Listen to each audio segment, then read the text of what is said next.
ಎಲ್ರಿಗೂ ನಮಸ್ಕಾರ. ಇವತ್ತೊಂದು ವಿಶೇಷ ಲೈವಲ್ಲಿ ಬಹುಶಃ 10 ಗಂಟೆ 10 ನಿಮಿಷ ಆಗಿದೆ. ಏನೋ ಒಂದು ಹೇಳಬೇಕನ್ನಿಸ್ತು, ಹೀಗಾಗಿ ವಿದೌಟ್ ಪ್ರಯರ್ ಇಂಟಿಮೇಷನ್ ಲೈವ್ ಮಾಡ್ತಾ ಇದ್ದೀನಿ. ಮತ್ತು ನನ್ನ ಮನಸ್ಸಿಗೆ ಅಂದ ತಕ್ಷಣವೇ ಅದು ಏನೋ ಒಂದಿಷ್ಟು ಹಂಚ್ಕೋಬೇಕು ಅನಿಸಿದಾಗ ನಾನು ಆ ಥರ ಸಡನ್ನಾಗಿ ಬರ್ತೀನಿ. ವ್ಯತ್ಯಾಸ ಇದ್ದರೆ ಕ್ಷಮಿಸಿ. ಏನು ಸಡನ್ನಾಗಿ ಲೈವಿಗೆ ಬರ್ತಾ ಇದ್ದೀನಿ ಅಂತ ಹೇಳಿದರೆ, ಒಂದು ಮಾಹಿತಿ ಬಂತು ಈಗ 1 ಗಂಟೆ ಹಿಂದೆ. ಏನಂತಂದರೆ, ಏನು ಇವತ್ತು ಇಡೀ ದೇಶವ್ಯಾಪಿ ಹೂತಿಟ್ಟ ಶವಗಳನ್ನು, ಧರ್ಮಸ್ಥಳದ ಸುತ್ತಮುತ್ತಲೂ ಹೂತಿಟ್ಟ ಶವಗಳನ್ನು ಮೇಲೆತ್ತಿರುವ ಆ ಒಂದು ಪ್ರಕ್ರಿಯೆ ಕುರಿತು ಅನೇಕ ಚರ್ಚೆಗಳು ನಡೀತಾ ಇದೆ. ದೇಶವ್ಯಾಪಿ ಚರ್ಚೆ ನಡೀತಾ ಇದೆ, ಎಲ್ಲ ಮಾಧ್ಯಮಗಳಲ್ಲಿ ಕೂಡ ಬರ್ತಾ ಇದೆ. ಆದರೆ ಅದನ್ನು ಮುಚ್ಚಿ ಹಾಕೋದಕ್ಕೆ ಎಷ್ಟೊಂದು ಪ್ರಯತ್ನ ನಡೀತಾ ಇದೆ ಅಂತ ಹೇಳಿದರೆ, ಆ ಹೂತಿಟ್ಟ ಶವಗಳನ್ನು ಮತ್ತು ಹೂತಿಟ್ಟ ಸತ್ಯ, ಅದು ಶವ ಇಷ್ಟೇ ಅಲ್ಲ, ಅದು ಸತ್ಯವನ್ನು ಕೂಡ ಹೂತಿಟ್ಟಿದ್ದಾರೆ. ನಮಗೆಲ್ಲ ಡೌಟ್ ಇತ್ತಪ್ಪ, ಏನೋ ಅದು ಇದೆಯೋ ಇಲ್ಲೋ ಅಂಥೇಳಿ. ಆದರೆ ಸತ್ಯ ಯಾರಿಗೆ ಗೊತ್ತಿರ್ತದೆ ಅಂತ ಹೇಳಿದರೆ, ಯಾರು ಆ ಕೃತ್ಯವನ್ನು ಮಾಡಿರ್ತಾನಲ್ಲ, ಕೊಲೆಗಳನ್ನು ಮಾಡಿರ್ತಾರಲ್ಲ, ಅವರಿಗೆ ಸತ್ಯ ಗೊತ್ತಿರ್ತದೆ. ಅದರ ಸಲುವಾಗಿ ಸಿಕ್ಕಾಪಟ್ಟೆ ಲಗಾಟ ಹೊಡಿತಾ ಇದ್ದಾರೆ. 338 ಹತ್ತತ್ರ 338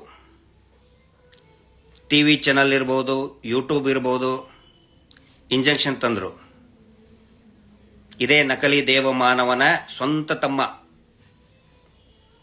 ಇವ್ರು ಮಾಡಿಲ್ಲ ಅಂತ ಹೇಳಿದರೆ ಇವ್ರು ಯಾಕಪ್ಪ ತರ್ತಾರೆ ಅನ್ನೋ ಪ್ರಶ್ನೆ ಎಲ್ಲರಿಗೂ ಕೂಡ ಬರ್ತಾ ಇದೆ. ಮತ್ತು ಎಲ್ರಿಗೂ ಕೂಡ ಖಾತ್ರಿಯಾಗಿದೆ, ಇದೇ ಗ್ಯಾಂಗ್ ಮಾಡಿದೆ ಅಂತ ಗೊತ್ತಾಗಿದೆ. ಇನ್ನು ಏನೇನೋ ಪ್ರಯತ್ನ ಮಾಡ್ತಾ ಹೋದರು.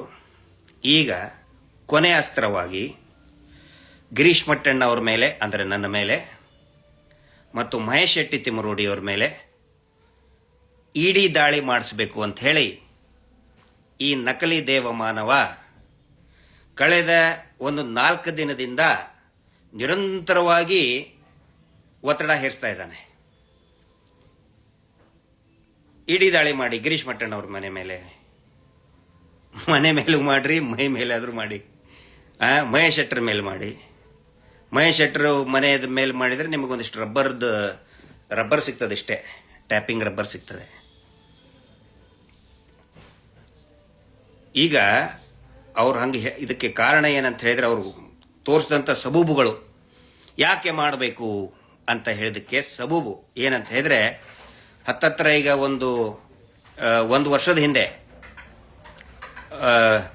ಮಾನ್ಯ ನಿರ್ಮಲಾ ಸೀತಾರಾಮನ್ ಅವ್ರಿಗೆ, ಈ ದೇಶದ ಆರ್ಥಿಕ ಸಚಿವೆ, ಅವರು ಈ ಧರ್ಮಸ್ಥಳ ಶ್ರೀ ಕ್ಷೇತ್ರದ್ದು ಇವ್ರದೇ 1 ಮೀಟರ್ ಬಡ್ಡಿ ದಂಧೆದ್ದು ಒಂದು ಕಾರ್ಯಕ್ರಮವನ್ನು ಆಯೋಜಿಸಿದ್ರು.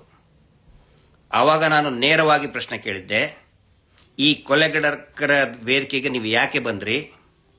ಮತ್ತು ಅವರು ಮಾಡ್ತಾ ಇರುವಂಥ ಅಕ್ರಮ ಬಡ್ಡಿ ದಂಧೆಯನ್ನು ಹಿಂದಿಯಲ್ಲೇ ನಾನು ಮಾತಾಡಿದ್ದೆ. ಟ್ವಿಟರ್ನಲ್ಲಿ ಕೂಡ ಅದು ಸಾಕಷ್ಟು ಹೋಗಿತ್ತು, ಮತ್ತು ಯೂಟ್ಯೂಬ್ನಲ್ಲಿಯೂ ಕೂಡ ಸಾಕಷ್ಟು ಅದು ವೈರಲ್ ಆಗಿತ್ತು. ಮತ್ತು ನಾನು ಅದನ್ನು ಸಂಬಂಧಪಟ್ಟಂಥ ಇಲಾಖೆಯ ಅಧಿಕಾರಿಗಳಿಗೂ ಕೂಡ ಕಳಿಸ್ಕೊಟ್ಟಿದ್ದೆ. ಅದಕ್ಕೆ ಇವರೇನು ಹೇಳ್ತಾ ಇದ್ದಾರೆ ನೋಡಿ, ನಿಮ್ಮ ವಿರುದ್ಧನೇ ಹೇಗೆ ಮಾತಾಡಿಬಿಟ್ಟಿದ್ದಾರೆ. ನಾನು ಮಾತಾಡಿದ್ದು ಅವ್ರ ವಿರುದ್ಧ ಅಲ್ಲ, ನಾನು ಮಾತಾಡಿದ್ದು ಈ ನಕಲಿ ದೇವ ಮಾನವ ಮಾಡ್ತಾ ಇರುವಂತಹ ಅಕ್ರಮ ಮೀಟರ್ ಬಡ್ಡಿ ದಂಧೆ, ಅದರ ಕುರಿತಾಗಿ ಹೇಳಿದ್ದೆ. ಈಗ ಅದನ್ನು ತೋರಿಸ್ಬಿಟ್ಟು ನೋಡಿ ನಿಮ್ಮ ವಿರುದ್ಧ ಹೆಂಗೆ ಮಾತಾಡಿದ್ದಾರೆ, ಈಗ ಇಡಿ ದಾಳಿ ಮಾಡಿ ಅಂತ ಹೇಳಿ ಇಡಿ ದಾಳಿ ಮಾಡಿ ಉಗಿದು ಕಳಿಸಿದ್ದಾರೆ. ಈ ನಕಲಿ ದೇವಮಾನವನಿಗೆ ನಿನ್ನ ಮೇಲೆ ಏನೋ ಆರೋಪ ಬಂದಿದೆ, ಜನ ತಗೊಂಡು ಹೊಡಿತಾ ಇದ್ದಾರೆ, ಅದ್ರ ಬಗ್ಗೆ ನೋಡು ಅಂತ ಹೇಳಿ ಬಿಗಿದು ಕಳಿಸಿದ್ದಾರೆ. ಈಗ ನಿಜವಾದ ವಿಷಯಕ್ಕೆ ಬರ್ತಾ ಇದ್ದೇನೆ. ಅಂದರೆ ಈ ಸುಮಾರು ಜನ ಕೇಳ್ತಾ ಇದ್ದಾರೆ, ಕೆಲವೊಂದಿಷ್ಟು ರಾಜಕೀಯ ನಾಯಕರು ಇದನ್ನು ಮಾಡಬಾರ್ದು. ಈ ಏನು ಹೂತಿಟ್ಟ ಅಕ್ರಮವನ್ನು ಏನಿದೆ ಅಕ್ರಮನೇ, ಅದು ಹೂತಿಟ್ಟ ಅಕ್ರಮವಾಗಿ ಹೂತಿಟ್ಟಂಥ ಶವಗಳನ್ನು ಹೊರಗಡೆ ತೆಗಿಬಾರ್ದು, ಹಾಗೆ ಹಿಂಗೆ ಅಂತೇಳಿ ಸುಮಾರು ಜನ ನಮಗೂ ಕೂಡ ಕೇಳ್ತಾ ಇದ್ದಾರೆ, ನೋಡಿ ಇದು ರಾಜಕೀಯ ನಾಯಕರು ಹಿಂಗೆ ಯಾಕೆ ಮಾತಾಡ್ತಾ ಇದ್ದಾರೆ ಅಂತೇಳಿ. ಒಂದು ವಿಷಯವನ್ನ ಈ ಸಂದರ್ಭದಲ್ಲಿ ಎಲ್ಲಾ ಸಾರ್ವಜನಿಕರ ಗಮನಕ್ಕೆ, ಅಧಿಕಾರಿಗಳ ಗಮನಕ್ಕೆ ನಾನು ತರೋದಕ್ಕೆ ಇಚ್ಛೆ ಪಡ್ತಾ ಇದ್ದೀನಿ. ಏನಂತ ಹೇಳಿದ್ರೆ, ಈ ವಿಷಯವನ್ನು ನಾನು ಅನೇಕ ಸಾರಿ ಹೇಳಿದ್ದೇನೆ, ದಯವಿಟ್ಟು ಅದನ್ನು ಗಮನಿಸಿ. ಸುಮ್ಮನೆ ನಾನು ನನಗೇನು ರೀಲ್ ಮಾಡೋ ಹುಚ್ಚಿಲ್ಲ, ಬಟ್ ಇನ್ಫಾರ್ಮೇಶನ್ನ ಜನರಿಗೆ ಕೊಟ್ಟು ಜಾಗೃತಿ ಮಾಡುವಂತ ಕೆಲಸವನ್ನ ನಾವು ಮಾಡ್ತಾ ಇದ್ದೀವಿ. ಎದ್ದೇಳಿ ಅಂಥೇಳಿ ಒಂದು ಜನಜಾಗೃತಿಯನ್ನ ಕಳೆದ 2 ವರ್ಷದಿಂದ ನಾವು ಮಾಡ್ತಾ ಇದ್ದೀವಿ. ಎದ್ದೇಳಿ ಜನಸಾಮಾನ್ಯರೇ, ಎದ್ದೇಳು ಮಂಜುನಾಥ, ಅಂದ್ರೆ ಈ ನಕಲಿ ದೇವಮಾನವನ ಕುಟುಂಬ ನಡೆಸ್ತಾ ಇರುವಂತಹ ಅಕ್ರಮ ಮೀಟರ್ ಬಡ್ಡಿ ದಂಧೆ ಮಾಡಬೇಕಾದ್ರೆ ನಿರಂತರವಾಗಿ ನಾನು ಹೇಳಿದ್ದೇನೆ. ಆ ಮೀಟರ್ ಬಡ್ಡಿ ದಂಧೆ ಹೇಗೆ ನಡೀತಾ ಇದೆ ಅಂತ ಹೇಳಿದ್ರೆ, ಸ್ವಸಹಾಯ ಗುಂಪುಗಳನ್ನು ಇವರೇ ರಚಿಸಿ, ನೋಡಿ ಧರ್ಮಸ್ಥಳದಿಂದ ನಾವು ದುಡ್ಡು ಕೊಡ್ತಾ ಇದ್ದೇವೆ, ನಿಮ್ಮ ಊರು ಉದ್ಧಾರ ಮಾಡ್ತೇವೆ ಅಂತ ಹೇಳಿ ಅವರಿಗೆ ಸಾಲದ ರುಚಿ ಹಚ್ಚಿ ಬ್ಯಾಂಕ್ಗಳಿಂದ ಒಂದಿಷ್ಟು ದುಡ್ಡು ಕೊಡಿಸಿ, ನೋಡಿ ಬಹಳ ಅಬ್ಸರ್ವ್ ಮಾಡಿ ಇದನ್ನ, ಅವರು ಮಾಡಿರೋದು ಸ್ವಸಹಾಯ ಗುಂಪುಗಳನ್ನು ಮಾಡ್ತಾರೆ. ಅದರ CC ಅಕೌಂಟನ್ನು ಓಪನ್ ಮಾಡ್ತಾರೆ ಇವರೇ. ಜನರಿಗೆ CC ಪಾಪ ಅಲ್ಲಿ ಬಡಬಗರು ದುಡಿಯುವಂಥ ಕಾರ್ಮಿಕ ವರ್ಗ, ರೈತರಿಗೆ ಅದು ಯಾವ ಅಕೌಂಟ್ ಅಂತೂ ನಾಲೆಜ್ ಇಲ್ಲ. ಇವರೇ ಅಕೌಂಟ್ ಓಪನ್ ಮಾಡಿಸಿ, ಆ ನಂತರ CC ಅಕೌಂಟ್ ಓಪನ್ ಮಾಡಿಸಿ ಒಂದು 10 ಜನರಿಂದ ಮರುದಿನಾನೇ ಒಂದು ಲೆಟರ್ ತಗೋತಾರೆ, ಲೆಟರ್ ಆಫ್ ಅಥರೈಸೇಷನ್. ಮುಂಚೆ ಇವ್ರು ಏನು ಹೇಳ್ತಾರೆ, ನೀವು ಸೈನ್ ಮಾಡಿಬಿಡಿ, ನೀವು ಸೈನ್ ಮಾಡೋದ್ರಿಂದ ನಿಮ್ಮ ಊರಿಗೆ ಸಾಕಷ್ಟು ದುಡ್ಡು ಬರ್ತದೆ ಅಂತ ಹೇಳಿ ಒಂದು ಸೈನು ಅಥವಾ ಹೆಬ್ಬೆಟ್ಟು ತಗೋತಾರೆ. ಅದರ ದಾಖಲೆ ನನ್ನ ಹತ್ರ ಇದೆ. ಅದ್ರ ಮ್ಯಾಟ್ರ್ ಏನಿರ್ತದೆ ಅಂತ ಹೇಳಿದ್ರೆ, ಈ ಖಾತೆಯನ್ನ ನಾನು ಬಳಸುವ ಹಾಗಿಲ್ಲ, ಏನೇ ಈ ಖಾತೆಯನ್ನ ಬಳಸುವಂತಹ ಅಧಿಕಾರ SKDRDP BC ಟ್ರಸ್ಟ್ಗೆ ಇರುತ್ತದೆ. ಅಂದ್ರೆ ಈ ನಕಲಿ ದೇವಮಾನವನ ಒಂದು ಟ್ರಸ್ಟ್ ಅಂತ ಇದೆ, SKDRDP. ಈ ರೀತಿ ನೋಡಿ, ಈಗ ನಾನೇನಾದ್ರೂ ಒಂದು ಅಕೌಂಟ್ ಮಾಡ್ತೀನಿ ಅಂತ ಹೇಳಿದ್ರೆ ನನ್ನ ಸಲುವಾಗಿರ್ತದೆ. ನಂದ ಒಂದು ಸಂಘದ ಸದಸ್ಯನಿದ್ರೆ ಆ ಸಂಘದ ಸದಸ್ಯರಿಗೋಸ್ಕರ ಅಕೌಂಟ್ ಇರ್ತದೆ. ಇವ್ರು ಏನ್ ಮಾಡ್ತಾರೆ, ಅಕೌಂಟ್ ಓಪನ್ ಮಾಡಿ ನೆಕ್ಸ್ಟ್ ಡೇನೆ ಬ್ಲಾಕ್, ಅದು ಅಂದ್ರೆ ಅವ್ರು ಯೂಸ್ ಮಾಡುವಂಗೇನೆ ಇಲ್ಲ. ಎಲ್ಲರೂ ಕೂಡ ಈ ನಕಲಿ ದೇವಮಾನವನ್ನೇ ಮಾಡಬೇಕು. ದುಡ್ಡು ₹1 ಏನಾದರೂ ಹಾಕುದಿದ್ರೆ ಇವನೇ ಹಾಕಬೇಕು. ಅವರಿಗೆ ₹1 ಹಾಕೋ ಪವರ್ ಇಲ್ಲ, ₹1 ವಿತ್ಡ್ರಾ ಮಾಡೋ ಪವರ್ ಕೂಡ ಇರುವುದಿಲ್ಲ. ಬ್ಯಾಂಕಿಗೆ ಕೊಟ್ಬಿಡ್ತಾರೆ ಅದನ್ನ. ಈ ರೀತಿ ಇಡೀ ರಾಜ್ಯದಲ್ಲಿ 6 ಲಕ್ಷಕ್ಕಿಂತ ಹೆಚ್ಚು ಅಕೌಂಟ್ಗಳನ್ನ ಈ ನಕಲಿ ದೇವಮಾನವ ಕುಟುಂಬದ ಟ್ರಸ್ಟ್ ಮ್ಯಾನೇಜ್ ಮಾಡ್ತಾ ಇದೆ. ಎಲ್ಲಾದ್ರೂ ಕೇಳಿದಾರ ಈ ರೀತಿ? 6 ಲಕ್ಷ ಅಕೌಂಟ್ ಒಂದೇ ಫ್ಯಾಮಿಲಿ ನಡೆಸ್ತಾ ಇದೆ. ಆ ಅಕೌಂಟ್ ಮುಖಾಂತರ ಬೇನಾಮಿ ಹಣ ಅನೇಕ ರಾಜಕಾರಣಿಗಳು ಅದರಲ್ಲಿ ದುಡ್ಡು ಹಾಕಿದ್ದಾರೆ. ಈಗೇನು ಒಬ್ಬೊಬ್ಬರಾಗಿ ಬರ್ತಾ ಇದಾರಲ್ಲ, ಅದೆಲ್ಲ ಸುಳ್ಳು, ಊಹಾಪೋಹ. ನಾನು ಹೇಳ್ತೀನಪ್ಪ, ಊಹಾಪೋಹ ತಿಗಿರಿ ಏನಿದೆ. ಅವ್ರು ಯಾಕೆ ಹೇಳಿಕೆ ಕೊಡ್ತಾ ಇದ್ದಾರೆ ಅಂತ ಹೇಳಿದ್ರೆ, ಅವರೆಲ್ಲರ ದುಡ್ಡು ಕೂಡ ಈ ನಕಲಿ ದೇವಮಾನವನ ಅಕ್ರಮ ಮೀಟರ್ ಬಡ್ಡಿ ದಂಧೆಯಲ್ಲಿ ಸಿಕ್ಕಾಕೊಂಡಿದೆ. ಹೇಳ್ಬಿಟ್ಟಿದ್ದಾರೆ, ಬಡ್ಡಿ ಪೂಜರು ಹೇಳ್ಬಿಟ್ಟಿದ್ದಾರೆ, ನೋಡಿ ನಾನು ಮುಳುಗ್ತಾ ಇದ್ದೀನಿ, ನೀವು ನನ್ನ ಎತ್ತಲಿಲ್ಲ ಅಂದ್ರೆ ನಾನು ನಿಮ್ಮನ್ನು ಮುಳುಗಿಸ್ತೇನೆ, ನಿಮ್ಮ ದುಡ್ಡು ಮುಳುಗ್ತು, ಗೋವಿಂದ ಗೋವಿಂದ ಗೋವಿಂದ ಅಂತ ಹೇಳಿ 3 ಸಾರಿ ಹೇಳ್ಬಿಟ್ಟಾರೆ. ನಾನು ಮುಳುಗಿದ್ರೆ ನಿಮ್ಮ ದುಡ್ಡು ಗೋವಿಂದ. ಯಾರ್ಯಾರು ರಾಜಕಾರಣಿಗಳು ಕಪ್ಪು ಹಣವನ್ನ ಇಟ್ಟಿದಾರಲ್ಲ ಅವ್ರಿಗೆಲ್ಲರಿಗೂ ಕೂಡ ಹೇಳ್ಬಿಟ್ಟಿದ್ದಾನೆ, ಬಡ್ಡಿ ಪೂಜರು ಹೇಳ್ಬಿಟ್ಟಿದ್ದಾರೆ, ನಾನು ಮುಳುಗಿದ್ರೆ ನೀವು ಮುಳುಗ್ದಂಗೆ, ನಿಮ್ಮ ದುಡ್ಡು ಮುಳುಗ್ತು, ಗೋವಿಂದ. ನಾನು ಅದರ ಸಲುವಾಗಿ ಕಳೆದ 2 ವರ್ಷಗಳಿಂದ ED ಅವರಿಗೆ ನಾವು ವಿನಂತಿ ಮಾಡ್ಕೊತಾ ಇದ್ದೇವೆ, ಬಹಿರಂಗವಾಗಿ ವಿನಂತಿ ಮಾಡ್ಕೊತಾ ಇದ್ದೀವಿ. ಅನೇಕ ಹೋರಾಟದ ವೇದಿಕೆಯಲ್ಲಿ ಕೂಡ ನಾನು ಹೇಳಿದ್ದೀನಿ, ದಯವಿಟ್ಟು ನಮ್ಮನ್ನ ಎನ್ಕ್ವೈರಿ ಮಾಡಿ ಮೊದಲು, ಅವಾಗ ನಮಗೊಂದು ಅವಕಾಶ ಸಿಗುತ್ತೆ. ನಾವೇನಾದ್ರೂ ಅಪಪ್ರಚಾರ ಮಾಡಿದ್ರೆ, ನಾವೇನಾದ್ರೂ ಕೋಟ್ಯಾಂತರ ರೂಪಾಯಿ ಅವ್ಯವಹಾರ ಮಾಡಿದ್ರೆ ತನಿಖೆಗೆ ಒಳಪಡಿಸಿ ಸ್ವಾಮಿ. EDನೋ CBIನೋ ಇನ್ನೇನೇನದಾವ ಎಲ್ಲಾನು ಮಾಡಿ, ಅವಾಗಿಂತ ಹೇಳ್ತಾ ಇದ್ದೀವಿ. ಈಗ ಏನಾದರೂ ಒಂದು ವೇಳೆ ನಮ್ಮ ಮೇಲೆ ED ತನಿಖೆ ಆದರೆ ಅದರಂತ ಒಳ್ಳೆಯ ಅವಕಾಶ ನಮಗಿಲ್ಲ. ಎಲ್ಲವನ್ನು ಕೂಡ ಬಿಚ್ಚಿಡೋದಕ್ಕೆ ನಾವು ರೆಡಿ ಇದ್ದೀವಿ. ಯಾವ್ಯಾವ ಲೀಡರ್ಗಳು 1000 DKC ಫಸ್ಟ್ ಬರ್ತಾರೆ ಅದರಲ್ಲಿ. 1000 DKCಗಳು. ಇವರ ಅಕ್ರಮ ಹಣ ಇರೋದೇ ಅದರಲ್ಲಿ. ಇವರ ತಮ್ಮ ಅಕ್ರಮ ಏನದು 1000 DKCಯ ತಮ್ಮನವರು ಪದೇ ಪದೇ ಹೋಗಿ ನೋಡಿ. ಮೀಟರ್ ಬಡ್ಡಿ ದಂಧೆದ್ದು ಯಾವ ರೀತಿ ಇದನ್ನ ಮಾಡಿದ್ದಾರೆ, ಪ್ಲಾನ್ ಮಾಡಿದ್ದಾರೆ ಅಂದ್ರೆ, ಜನಗಳು ಕ್ಯಾಶ್ ಅಲ್ಲೇ ದುಡ್ಡು ಕೊಡಬೇಕು ಅವರಿಗೆ. ಅದು ಪ್ರತಿ ವಾರ ಕೊಡಬೇಕು. ಪ್ರತಿ ವಾರ ಕೊಡಬೇಕು ಅನ್ನುವಂಥ ಯಾವುದೇ ರೂಲ್ಸ್ ಕೂಡ ಇಲ್ಲ. ಕಲೆಕ್ಟ್ ಮಾಡೋರು ಯಾರು? ಬ್ಯಾಂಕಿನವರಲ್ಲ.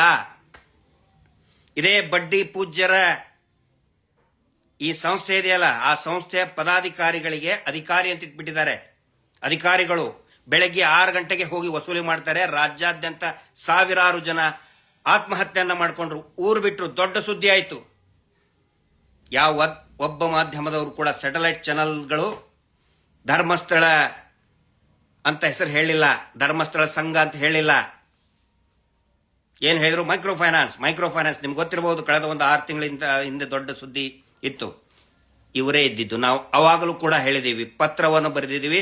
ನಾನು ಸ್ವತಃ ಇಡಿ ಅಧಿಕಾರಿಗಳಿಗೆ ಮಾತಾಡಿ ಬಂದಿದ್ದೀನಿ, ದಯವಿಟ್ಟು ಇಡಿ ತನಿಖೆ ಆಗಲಿ ಅಂತ.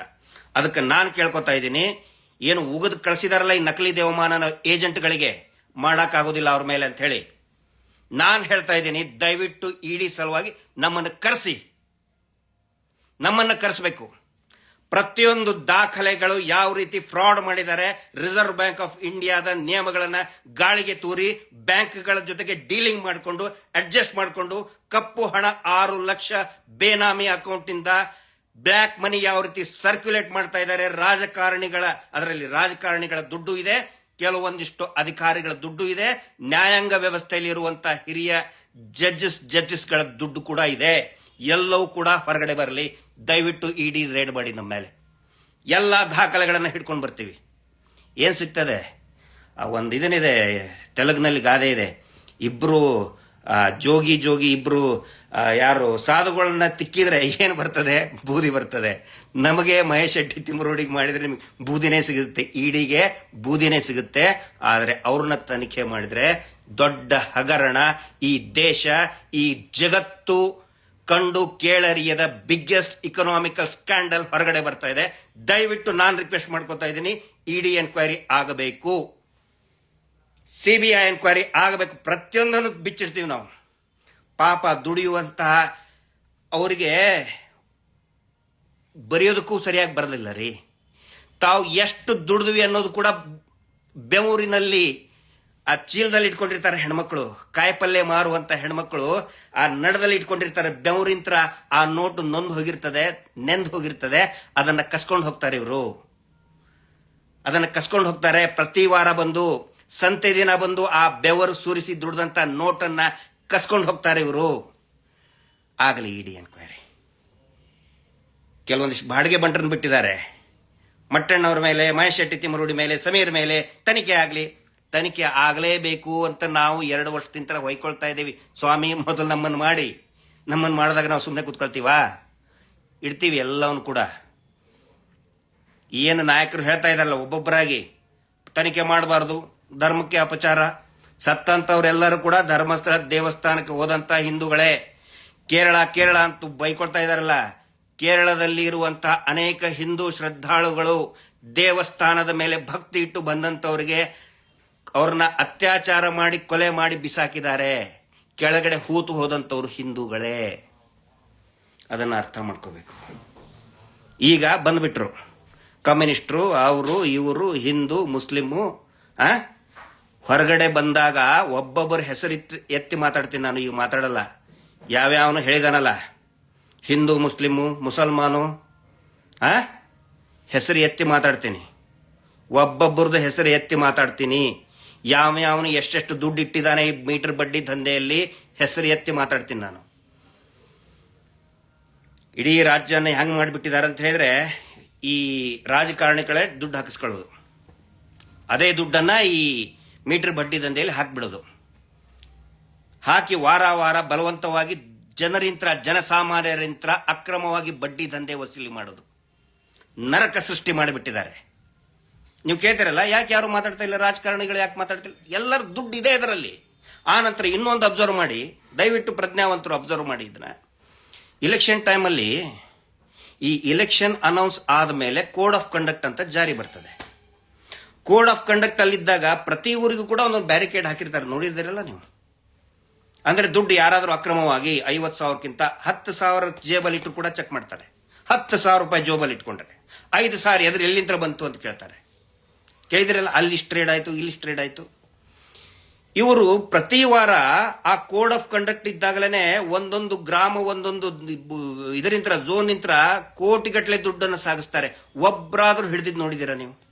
ಒಂದು ಸಾರಿ ಆದ್ರೂ ನ್ಯೂಸ್ ಆಗಿದೆಯಾ? ಎಲ್ಲವೂ ಕೂಡ ಇವ್ರು ಕ್ಯಾಶೇ ಕಲೆಕ್ಟ್ ಮಾಡ್ಕೋತಾರೆ. ಪ್ರತಿ ವಾರ ನಾನು ಲೆಕ್ಕ ಸಹಿಮೆ ಅಂತ ಹೇಳಿದ್ದೇನೆ, ಒಂದು ವಾರಕ್ಕೆ 1,000 ಕೋಟಿ ರೂಪಾಯಿ ಕ್ಯಾಶ್ ಬ್ಲ್ಯಾಕ್ ಮನಿ ಕಲೆಕ್ಟ್ ಆಗ್ತಾ ಇದೆ. ಒಂದು ದಿನನೂ ಯಾಕೆ ಹಿಡಿಯಲ್ಲ ಹೇಳಿ? ಎಲ್ಲಾ ರಾಜಕಾರಣಿಗಳ ದುಡ್ಡು ಬ್ಲ್ಯಾಕ್ ಮನಿ ಅದರಲ್ಲಿದೆ, ಹಿಂಗಾಗಿ ಹಿಡಿಯಲ್ಲ. ಇಲೆಕ್ಷನ್ ಬಂದಾಗ ಇಲೆಕ್ಷನ್ ದುಡ್ಡು ಹಂಚಬೇಕಲ್ಲ, ಅದೇ ದುಡ್ಡನ್ನ, ಆ ಊರಿನ ದುಡ್ಡನ್ನ ಆ ಊರಿನ ಇಲೆಕ್ಷನ್ ಕ್ಯಾಂಡಿಡೇಟ್ಗಳಿಗೆ ಇಬ್ಬರಿಗೂ ಕೊಡ್ತಾರೆ. ಯಾರ್ಯಾರು ಮೇಜರ್ ಪಾರ್ಟಿ ಇದೆ ಎಲ್ಲರಿಗೂ ಕೊಟ್ಬಿಡ್ತಾರೆ. ನೀ ಇಷ್ಟು ತಗೋ, ಗೆಲ್ಲೊಂದಿದ್ರೆ ಜಾಸ್ತಿ ಕೊಡ್ತಾರೆ, ಸ್ವಲ್ಪ ಕೊಡ್ತಾರೆ, ಇನ್ನೊಬ್ಬರು ಸ್ವಲ್ಪ ಕೊಡ್ತಾರೆ. ಹಿಂಗಾಗಿ ಅನೇಕ ಜನರಿಗೆ ಕೊಟ್ಟಿದ್ದಾರೆ, ಎಲ್ಲರಿಗೂ ಅಂತ ನಾನು ಹೇಳ್ತಾ ಇಲ್ಲ. ಅನೇಕ ಜನ ಯಾರು ಪ್ರಮುಖರಿದ್ದಾರೆ, ಎಲ್ಲಾ ಪಕ್ಷದ ಪ್ರಮುಖ ಲೀಡರ್ಗಳಿಗೆ ಈ ಬ್ಲ್ಯಾಕ್ ಮನಿಯನ್ನ ಕೊಟ್ಟುಬಿಟ್ಟಿದ್ದಾರೆ. ಹಿಂಗಾಗಿ ಇವತ್ತು ಸಿಕ್ಕಾಕೊಂಡು ಬಿಟ್ಟಿದ್ದಾರೆ ಎಲ್ಲರೂ. ನಕಲಿ ದೇವಮಾನವನ ಹತ್ರ, ಬಡ್ಡಿ ಪೂಜ್ಯರ ಹತ್ರ. ಬಡ್ಡಿ ಪೂಜ್ಯರು ಹೇಳ್ಬಿಟ್ಟಿದ್ದಾರೆ, ನಾನಂತೂ ಮುಳುಗ್ತಾ ಇದ್ದೀನಿ, ನಾನು ಮುಳುಗಿದ್ರೆ ನಿಮ್ ದುಡ್ಡು ಗೋವಿಂದ, ಇಷ್ಟೇ. ಹಿಂಗಾಗಿ ಈಗ ಇದನ್ನ ನಿಲ್ಲಿಸಬೇಕು, ಹೂತಿಟ್ಟ ಶವಗಳನ್ನ ಮೇಲೆತ್ತುವುದನ್ನು ನಿಲ್ಲಿಸಬೇಕು ಅಂತೇಳಿ ಗಿರೀಶ್ ಮಟ್ಟಣ್ಣವರು ಮತ್ತು ಮಹೇಶ್ ಶೆಟ್ಟಿ ತಿಮ್ಮರೋಡಿ ಇಡಿ ದಾಳಿ ಮಾಡಿ, ನಾನು ಹೇಳ್ತಾ ಇದ್ದೀನಿ ಮಾಡಿ. ಆದರೆ ಅವರು ಉಗಿದು ಕಳಿಸಿದ್ದಾರೆ, ಅದು ಮಾತು ಬೇರೆ. ನಮಗದರಿಂದ ನಿರಾಶೆ ಆಗಿದೆ. ಮೊದಲು ಮಾಡಿ ಅದನ್ನ. ಯಾವ್ಯಾವನು ದುಡ್ಡಿಟ್ಟಿದ್ದಾನೆ, 1000 DKಶಿಗಳ ದುಡ್ಡು ಡಿಸೆಂಟ್ರಿ ಹತ್ಬಿಟ್ಟಿದೆ ಪಾಪ ಅವರಿಗೆ. ಹಿಂಗಾಗಿ ಅವರ ಸ್ನೇಹ ಇರುವಂಥ ಸ್ನೇಹಮಯಿಗಳು ಇವತ್ತು ಹೇಳಿಕೆ ಕೊಡ್ತಾ ಇದ್ದಾರೆ, ಏಜೆಂಟ್ರುಗಳು ಮಾಡಲಿ. ಯುದ್ಧಾಯ ಕೃತ ನಿಶ್ಚಯ, ಯುದ್ಧ ಪ್ರಾರಂಭ ಆಗಿದೆ. ಈ ನಕಲಿ ದೇವ ಮಾನವ ಏನು ಆಟ ಆಡ್ತಾನೆ, ಏನು ಅಸ್ತ್ರ ಬಳಸ್ತಾನೆ, ಬಳಸಲಿ. ಯಾವ ಕಾರಣಕ್ಕೂ ಮುಂದಿಟ್ಟ ಹೆಜ್ಜೆ ಹಿಂದಿಡೋರಲ್ಲ, ಯಾವ ಕಾರಣಕ್ಕೂ ನಾವು ಯಾವುದೇ ಬ್ಲ್ಯಾಕ್ ಮೇಲ್ಗೆ ಹೆದರ್ದವರಲ್ಲ, ತಲೆನೇ ಕೆಡಿಸ್ಕೊಳ್ಳಲ್ಲ. ನೀವು ಹಾಕಿದಂತಹ ಬಿಟ್ಟಂತ ಅಸ್ತ್ರವನ್ನ ನಿಮ್ಮ ಮೇಲೇನೆ ಪ್ರಯೋಗ ಮಾಡೋದಕ್ಕೆ ಸಿದ್ಧರಿದ್ದೀವಿ. ಯುದ್ಧದಲ್ಲಿ ಸೌಜನ್ಯಾಳ ಜಯ ನಿಶ್ಚಿತ, ಖಂಡಿತ. ಇದು ಸತ್ಯ. ಸೌಜನ್ಯ ಹೋರಾಟಕ್ಕೆ ಜಯ ಸಿಕ್ಕೇ ಸಿಗುತ್ತೆ. Justice for Sowjanya. ನಮಸ್ತೆ.